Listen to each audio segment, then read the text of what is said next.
The glacier didn't give anything back easily. Not the air, not the light, and certainly not the secrets it had swallowed. In March 2025, a NASA survey drone scanning a remote section of the Alaskan Range detected something unusual. A rhythmic flash buried deep inside a glacier, nearly 70 miles northeast of Talkeetna. The pulse appeared once every 12 seconds, too regular to be random, too faint to be geological. The algorithm flagged it as electronic anomaly, possible distress signal. At first, technicians assumed it was a glitch, maybe sunlight refracting through ice, maybe a reflection from satellite debris. But the location caught someone's eye, the McKinley Corridor, where a bush pilot named Harold Meyer had vanished 36 years earlier. The next morning, they cross-checked archived coordinates. The signal came from within 3 miles of where radar contact with Harold's Cessna 185 had last been recorded on March 22, 1989. The signature was weak, but unmistakably structured, a continuous, low-frequency beacon ping, the kind used in aircraft emergency transmitters of that era. It shouldn't have been possible. The device's battery life was rated for 48 hours. Harold Meyer had been one of those pilots Alaskans described with both admiration and fear. Meticulous but stubborn, more comfortable among clouds than people. Born in 1948, raised in Anchorage, he'd logged over 8,000 flight hours by his 40s. He flew mail, survey teams, rescue supplies, anything that paid for fuel. Locals called him Halo because he always seemed to appear out of storms unscathed.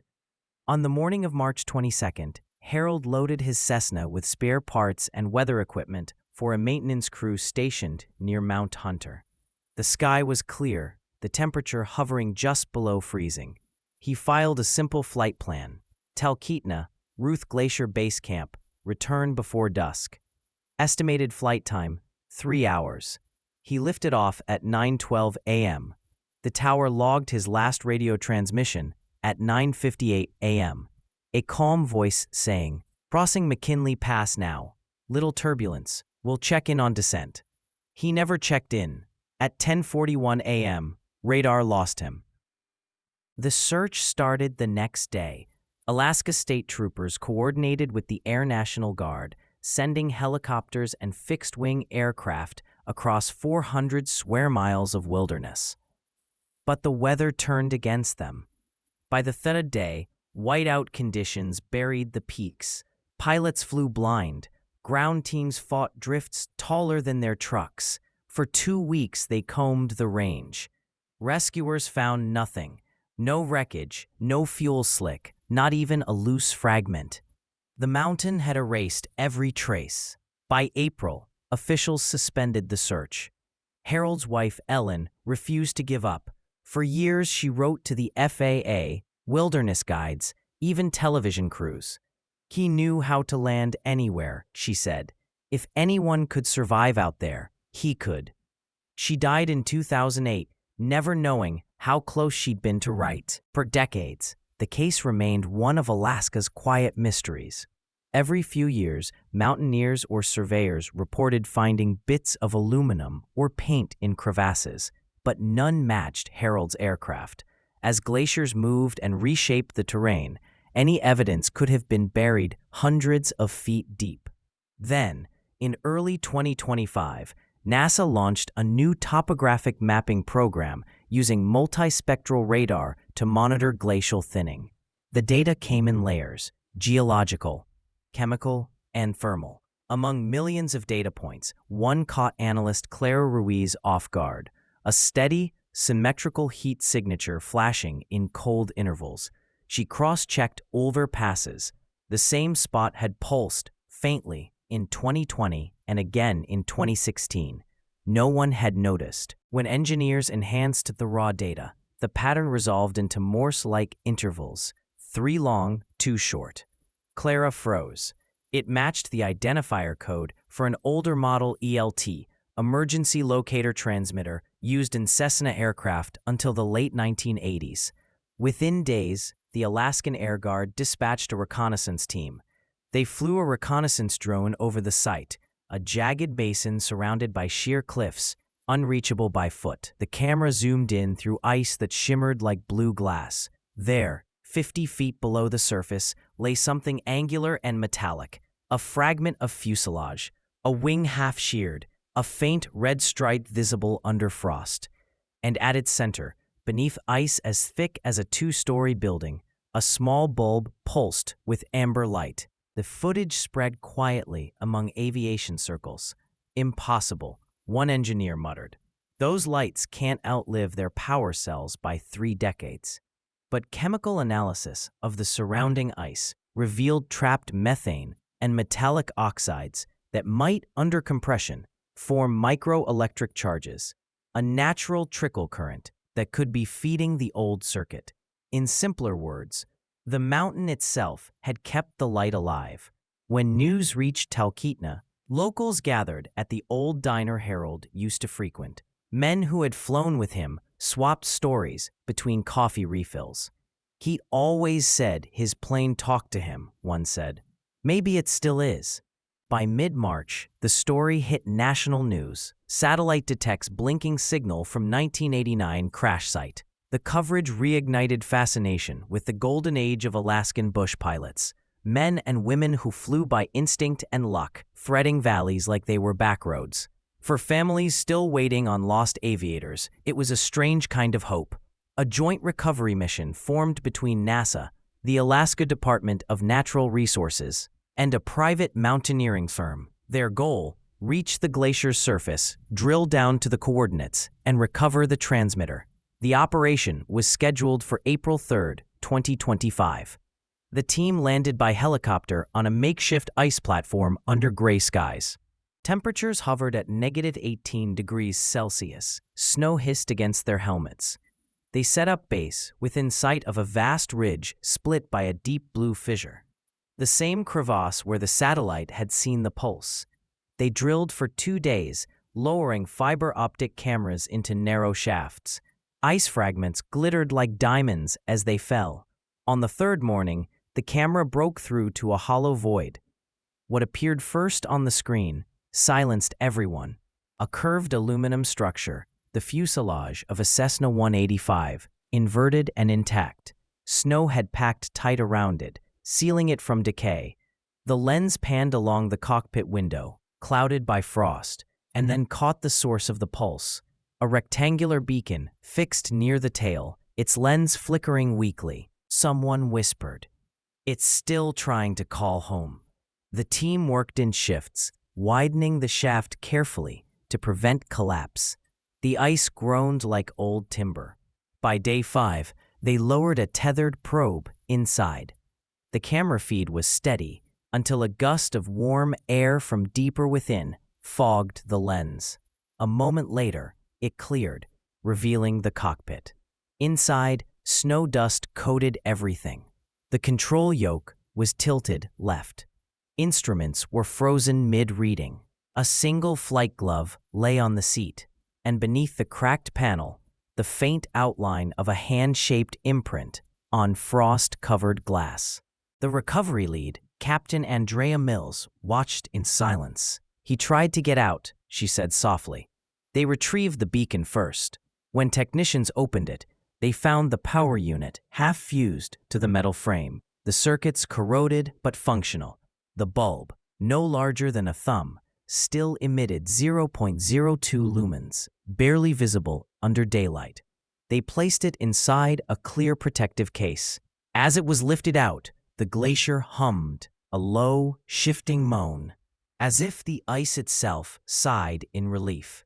Back in Anchorage, labs analyzed the device. The manufacturer's stamp confirmed its origin. Beacon Emergency Locator, Model 2C, issued 1987. Serial number matched Harold Meyer's registered aircraft. Scientists discovered that minerals in the surrounding ice had created a natural battery, allowing the capacitor to discharge cyclically for decades, a rare but real phenomenon. The beacon had never stopped transmitting, It had simply been too weak for older satellites to detect. When Clara Ruiz saw the confirmed data, she cried quietly at her desk. "It was waiting for us to listen," she said. A month later, a memorial was held at Talkeetna Airfield. Pilots lined the runway, engines idling, as the recovered beacon sat on a pedestal. Its faint amber blink continued, one pulse every 12 seconds. Old friends of Harold's stood silently. 36 years, one whispered, and the mountain still kept his light. Reporters asked if remains had been found. Officials declined to say, citing the fragility of the site. But the truth was simple. None were visible, only the pilot's seatbelt unlatched. Whether he had tried to walk out or been buried before he could open the door, no one knew. For the first time in 3 decades, the case file was marked recovered. When the ceremony ended, the sky cleared. Pilots rose one by one, circling above the airfield in formation. From the ground, the sunlight caught their wings in timed flashes, white glints echoing the slow rhythm of a blinking light on ice. Deep in the Alaskan Range, somewhere beneath snow older than memory, Harold's cockpit sat frozen in blue silence, instruments forever pointing home, the tiny bulb still pulsing through the dark. A reminder that sometimes, even in the coldest places on Earth, something human refuses to stop shining. The glacier became a story that wouldn't sleep. Even after the beacon was lifted and the news trucks left Talkeetna, the range itself kept whispering, changing colors with the light, cracking open at night with sounds that echoed like gunfire. Every few days, someone new came asking to see the site. Most left disappointed. Access was restricted now, the coordinates classified under the same regulations that protect crash memorials. For the scientists who stayed, the signal's survival was only the beginning. The beacon was proof of a phenomenon no one had documented before. A kind of natural capacitor formed when certain minerals fused with copper and ice. But for locals, that explanation was just math. What mattered was what the light meant. In bars and ranger stations, people said it was Harold himself who kept it alive, refusing to be forgotten. Among those who refused to let the story settle was Captain Andrea Mills, the recovery leader. She'd flown over that valley before, years earlier, during training runs. Now she couldn't stop thinking about what else might be down there. "We only saw the cockpit," she told the Anchorage Daily Journal. "The fuselage could hold more, logs, instruments, maybe even the flight recorder. But every time we drill, the ice shifts. It's like it doesn't want us there." Her words proved truer than anyone expected. By late spring, seismic sensors installed around the site began recording microtremors, minute movements deep in the glacier. Then, in May, a storm front rolled in from the Bering Sea and dropped 6 feet of snow across the McKinley Corridor. For weeks, visibility was zero. The newly drilled shafts sealed over. When the team returned in June, the beacon's cavity had refrozen completely, smoother than glass, as if the ice had never been disturbed. They tried to reinsert the probe, but the sensors went dead at 20 feet. Every instrument failed. The only thing that still worked was the beacon itself, still flashing faintly from below, visible through the frozen blue, like a heartbeat beneath skin.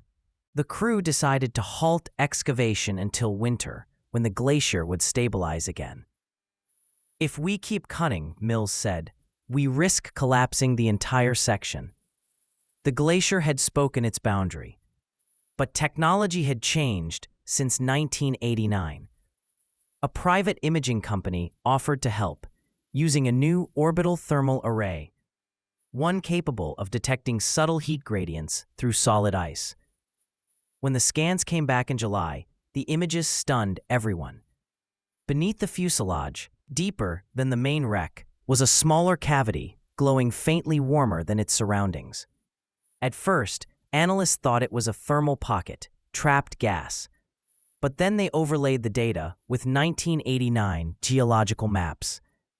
That cavity hadn't existed back then. The glacier had moved nearly 20 meters downhill since the crash, folding layers of debris into new shapes. This cavity was fresh, and it was expanding. Something inside was changing the ice. Speculation ran wild. Some said it was residual chemical heat from the aircraft battery. Others believed the plane's fuel tanks, still sealed, were reacting with minerals, producing warmth. But one technician pointed out something more specific. The heat pulse was rhythmic, faint but regular, blinking again, every 12 seconds, the same signature the beacon had. NASA confirmed the reading. 2 lights. Captain Mills stared at the data sheet. There was only one beacon. She said quietly, "Unless." The word hung in the air like static. They returned in August for a deeper survey. Using drone-mounted radar, the team traced the pulse's origin to a location roughly 30 feet below the wreckage, directly under the tail section. They lowered a new probe, designed to emit its own signal and bounce it off any metallic surface. The echo came back strong. Not only was there metal down there, it was aligned perfectly with the plane's frame, like another compartment hidden below. When the camera finally broke through, it revealed a sight no one expected. It wasn't a new compartment at all. It was the original cargo hold, perfectly preserved, its aluminum walls reflecting the probe's light. Inside, wrapped in clear plastic and still strapped in place, were several crates labeled U.S. Weather Bureau. Talkeetna Relay Project, 1989. Each contained instruments, batteries, and signal transmitters. And at the very bottom, half buried in frost, another beacon identical to the first. Its bulb cracked, but the wiring still intact. 2 devices wired in tandem. That explained the persistent dual signal. But it also raised a question. Why had Harold installed an extra one? Old flight records provided the first clue. 2 weeks before his disappearance, Harold had flown a supply run for a military subcontractor testing long-duration transmitters in Arctic conditions. The job wasn't secret, just obscure. They wanted to know if shortwave beacons could survive extreme environments for years. He'd been given a prototype to evaluate in field conditions. He'd apparently done exactly that, unintentionally proving it could last 3 decades. Still, something about the setup bothered the investigators. The second beacon wasn't wired to the aircraft battery. It had its own independent circuit, spliced manually with wires that matched none of the plane's schematics. Whoever installed it did so in flight or shortly before takeoff. Harold had modified his own plane. Journalists seized on the mystery. Was pilot testing secret tech? One headline asked. Another suggested sabotage.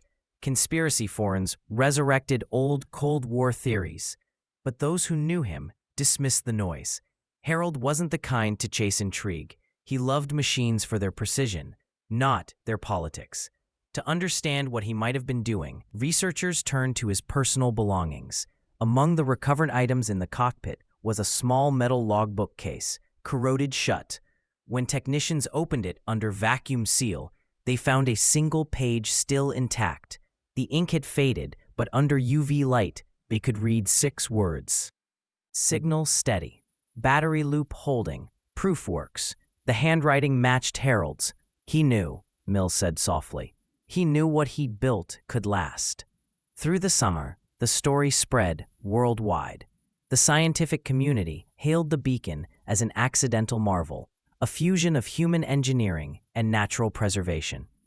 Aviation historians called it the most significant glacial find since the 1952 Yukon crash. But for locals, it became something simpler, proof that faith can persist in mechanical form. Tourists began visiting Talkeetna just to see the recovered light. It sat inside the town's small museum, housed in a darkened glass case. Every 12 seconds, it pulsed softly. Visitors described the soundless rhythm as comforting, like breathing. Children pressed their faces to the glass and waited for the glow, whispering, "There it is." One night, the power went out in town after a storm. The museum went dark, alarms silent.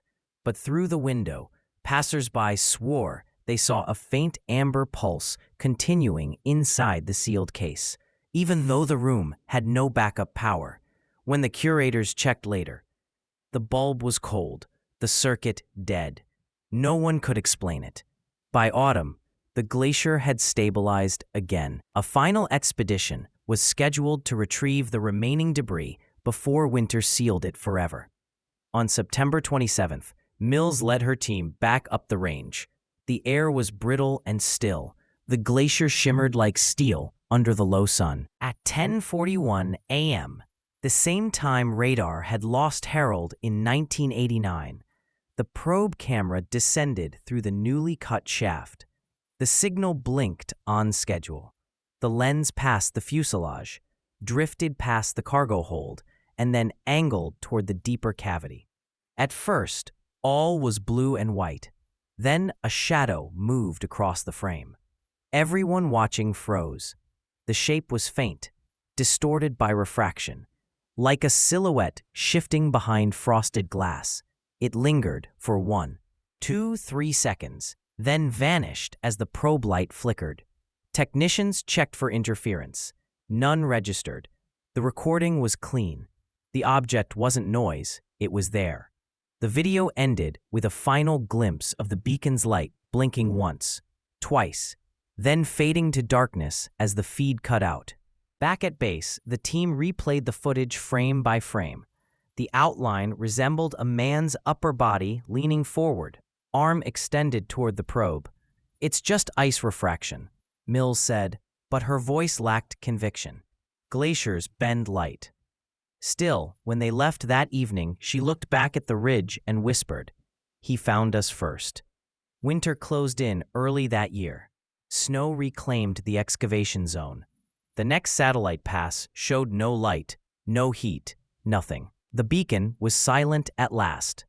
Yet each year since, on March 22nd, the date Harold vanished. Monitoring satellites still record a brief single pulse from the same coordinates. 12 seconds long, once, then gone. No one can prove it's electrical. No one can explain why it's always the same time. Locals just say the mountain still breathes, and sometimes, if the sky is clear enough, you can see a faint amber blink under the ice, the heartbeat of a pilot who never really crashed, just landed somewhere time can't touch. By the time winter thawed in 2026, the story of Harold Meyer had become part science, part legend. Tourists drove north from Anchorage just to glimpse the glacier from a safe overlook. Travel vloggers called it the Heartbeat Mountain. Scientists, trying to distance themselves from myth, set up instruments around the valley anyway. Even they couldn't resist the idea of a machine outlasting its maker. NASA kept scanning. Every March, right on the anniversary of the disappearance, the same single pulse blinked from the same coordinates, 12 seconds of faint amber light reflected through hundreds of feet of ice. It never appeared in April, May, or June. Only that one day. Clara Ruiz, the analyst who first found the signal, began charting it herself. She plotted brightness against solar flux, weather data, and satellite angles. Nothing correlated. "It behaves like memory," she wrote in her field notes, "not like electricity." That spring, Captain Andrea Mills was called back to Talkeetna for a presentation about the glacier recovery. She hadn't flown since the final mission. Her hair was shorter now, streaked silver. The museum had expanded, new exhibits about Alaskan aviation, a life-sized Cessna replica, and in the center hall, the original beacon encased in reinforced glass. It still glowed, faint but steady. A technician had wired it to a low-voltage display system so it pulsed at the same 12-second rhythm. For demonstration, they said. But Mills knew the device wasn't connected to any external power. "It just does that sometimes," the curator admitted, embarrassed. "We can't really control it." During her talk, she described the 2025 missions, the drone footage, the impossible preservation. The audience leaned forward as she told them about the two beacons, the dual signals, and the last sighting of the shadow behind the ice. She ended simply. The mountain took him in, and it gave back light. When she finished, the beacon blinked once behind her. The crowd clapped softly, as if in reverence. The next expedition wasn't supposed to happen. The glacier had been declared unstable and closed for scientific activity. But an independent research collective from Fairbanks believed they'd developed a safer way to reach the site using borehole radar and thermal probes. Andrea joined them unofficially, serving as advisor. They reached base camp on March 18, 2026, 5 days before the anniversary. The night air was brittle enough to freeze breath mid-sentence. From their tents, they could see faint aurora bands moving over the peaks. The team lowered sensors at dawn. Temperature, minus 22 degrees Celsius. Wind speed, 14 knots. Ice depth, 300 feet. The first readings were normal. The second round wasn't. At precisely 10:41 a.m., the same time Harold's radar disappeared decades earlier, the sensors began to pulse. No one touched the console. Every 12 seconds, a spike appeared on the graph, identical to the pattern that had drawn them here in the first place. Then the ground trembled. Just once. Micro-tremor, the geologist said, forcing calm. But Mills felt it differently. A soft vibration that seemed to rise from below. Not a quake, but a shiver. "Record it," she whispered. By mid-afternoon, their surface drone relayed images from the fissure. The ice, clear from recent melt, showed the shape of the fuselage again. The beacon glowed faintly. Then, in the same frame, a thin line of light appeared, extending beyond the wreckage, as though a second source had come to life deeper inside. The drone camera zoomed in until the lens fogged. When it refocused, the two lights were blinking alternately, one dim, one bright, like two signals in conversation. The base camp erupted in confusion. Someone shouted, "It's interference." Another said, "No, it's too consistent." Andrea stood very still. "Don't touch anything," she said. "Let it play." For 3 full minutes, the alternating pattern continued. One blink above, one below, separated by 12-second intervals. Then, slowly, both lights faded. The data log marked the exact end time, 10:47 a.m. The same minute, the final radio static had been recorded in 1989. 2 days later, clouds rolled in and visibility collapsed. The team prepared to leave, believing the glacier would close again with the storm. Before departing, Andrea asked to make one last flyover in a small charter plane. They lifted off at first light, circling the ridge one final time. As the aircraft banked west, a break in the clouds opened directly over the valley.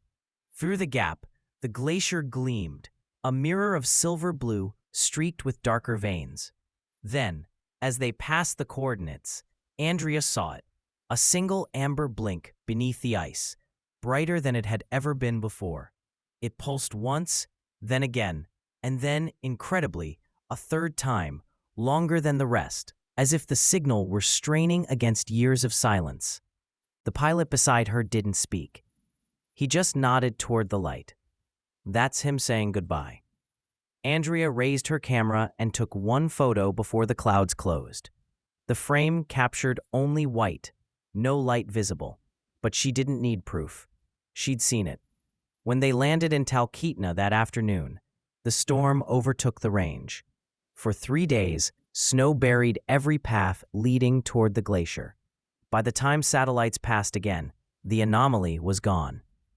The light had vanished from orbit scans, from surface feeds, from everything. In the weeks that followed, reporters called it the final blink. The museum kept the recovered beacon on display, now silent at last. It had stopped glowing entirely. But on April 10th, when the staff performed a systems check, the light flickered back on. One single pulse. Just as a young boy leaned close to the glass and whispered, "Where did you go?" Security footage showed it clearly. The bulb lighting, the boy stepping back in awe, and then darkness again. The technician watching the video later said quietly, he answered. That summer, scientists reviewing archived satellite data from before 2025 made another discovery. The faint blink had actually appeared intermittently every year since 2003, coinciding with glacial thinning cycles. None of the earlier sensors were sensitive enough to pick it up consistently. The signal hadn't just survived, it had adapted, brightening slightly each time the glacier shifted. Someone asked if that meant the device was still operating. Clara Ruiz, still leading the analysis, shook her head. No, I think it means the glacier remembered how to blink. Years passed. The glacier changed again, retreating slowly as the climate warmed. Meltwater rivers carved new paths through the ice, revealing sections of old rock unseen in centuries. Tourists visiting the overlook could see the valley floor now, dotted with kelp pools. At sunset, the light reflecting from those pools sometimes flashed in amber hues. Locals called it the pilot's reflection. Guides told visitors, he's flying over still. Every March, at 10:41 a.m., a small crowd gathered at the ridge. They stood in silence for 12 seconds, waiting. Some said they saw the pulse. Others said they only felt it, the faint vibration underfoot, the whisper of wind through the peaks. Andrea never missed a year. Even as her hair turned completely white, she hiked the last mile with help, carrying Harold's recovered logbook page in her jacket pocket. Each time, she placed a small model plane on the snow and whispered, "Signal steady. Proof works." On her final visit, she stayed after everyone else left. The sun dipped behind the mountains, and the snow began to glow in the fading light. She looked down at the valley, her breath fogging in the cold, and saw, just once, a faint blink in the distance. It was enough. Decades from now, when the glacier is gone and only the stone basin remains, perhaps the story will sound impossible. A man lost to time, a machine that outlasted him, a mountain that refused to forget. But if anyone hikes that valley in spring, when the meltwater mirrors the sky, they might catch a glint deep beneath the surface. Amber, steady, patient. It won't last long. 12 seconds, maybe less. Just enough for the earth to remember what it means to keep a promise.